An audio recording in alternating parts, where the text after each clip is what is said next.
So, as you have mentioned that education is a dynamic process, it keeps on changing. What changes are to be made in syllabus and process?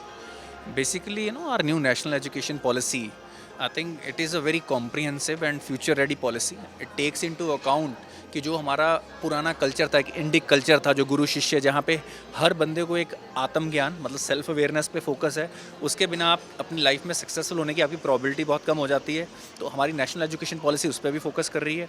And of course the 21st century skills that we talk about, they are also part of it, and experiential learning. Now the thing is it has to be implemented with lot of sincerity and lot of cultural changes हमें लाने की ज़रूरत है. हमारा जो education system है, it is a legacy of colonial rule, जहाँ पे सिर्फ क्लर्क प्रोड्यूस किए जाते थे, पियन प्रोड्यूस किए जाते थे कि भाई आपने सिर्फ सलाम ठोकना है. पर आज बंदे को creative thinking, to stand for them self, stand for certain values. National education policy उस जो हमारा ट्रेडिशनल, जहाँ पे हमारी यूनिवर्सिटीज़ वर ऑफ एक्सीलेंस, मैं नालंदा की बात करूँ, हज़ारों साल पहले से, जैसे आज लोग हार्वर्ड जाना चाहते हैं, पहले नालंदा में आते थे. So we are moving in that kind of direction. तो ये हमारी जो national education policy is trying to achieve. और CUET, common university entrance test, is one very good way of reducing the burden on students, giving them exposure of कि हमारे across India universities का उनको exposure मिले. अभी जैसे 80 something universities हैं इसके अंदर. Soon there will be more universities and let's see how it evolves. It's path in progress. इसके कुछ चैलेंजेस आएंगे इनिशियली, कोई भी चेंज आता है थोड़ा सा अनकंफर्टेबल होता है, but in the long run national education policy in conjunction with CUET will be a good process for everyone. So, what is the need of career planning and इसमें career counseling कैसे critical part play कर? देखो, जैसे मैंने बोला, self awareness, career counselling, the idea is to help you know your self better. तो बिना अपने आप को जाने, without knowing your self, how will you make informed it? Otherwise it is like shooting in the blind.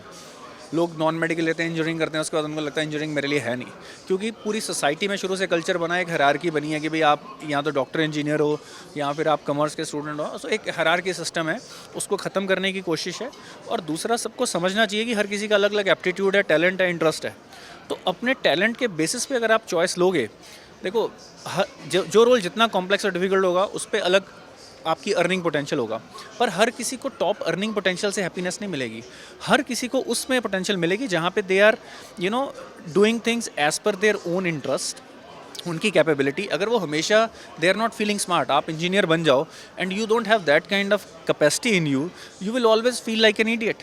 तो career counselling का purpose ये है कि help you find your best potential and help you identify what kind of directions you can take, and at the same time develop certain character muscles, ki being industrious, hard work, giving your best, being resilient, कि अगर कोई setbacks तो life में आने हैं, मुश्किलें आने हैं, तो आप मेंटली कितने कैपेबल हैं उन मुश्किलों को हैंडल करने के लिए, so that you reach at your own level of incompetence.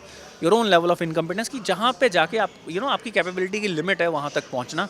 That is the idea of career counselling. And it does not apply only to education, it applies to your health, it applies to what kind of person you are, your social values, your moral values.